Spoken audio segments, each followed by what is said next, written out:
আগামীকাল ২৭ আগস্ট বৃহস্পতিবার বিকেল ৩টায় বসছে ত্রয়োদশ জাতীয় সংসদের তৃতীয় অধিবেশন।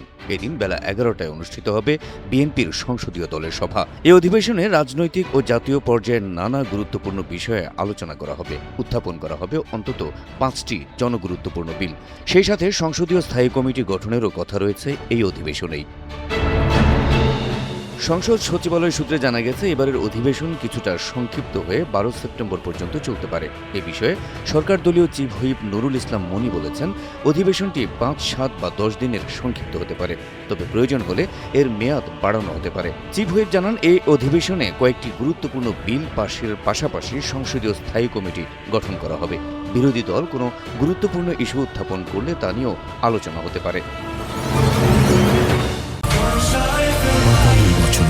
কোটি মানুষের আস্থায় পাইপের বস আরএফএল পাইপ। সূত্র জানায়, সংসদে উত্থাপনের জন্য জাতীয় মানবাধিকার কমিশন আইন, গুম প্রতিরোধ ও প্রতিকার আইন এবং সম্পত্তি হস্তান্তর সংশোধন আইন ইতোমধ্যে সংসদ সচিবালয়ে জমা হয়েছে।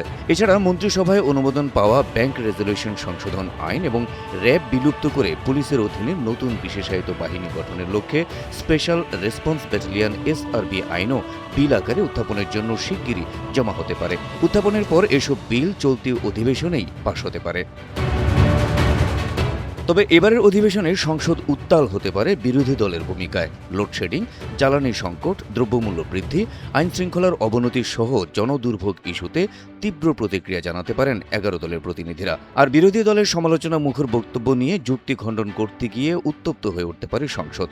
এরই মধ্যে সরকারের কাছে জবাবদিহি চাইতে নিজেদের তথ্য উপাত্ত গুছিয়ে রেখেছে বিরোধী দল। আর বিরোধী দলের অভিযোগের জবাব কিভাবে দেওয়া হবে সে বিষয়ে পরিকল্পনা করে রেখেছে সরকারও। সব মিলিয়ে তৃতীয় অধিবেশনটি সরকার ও বিরোধী দলের অভিযোগ, পাল্টা অভিযোগ আর যুক্তি খণ্ডনে জমজমাট হয়ে উঠবে বলে মনে করছেন সংশ্লিষ্টরা।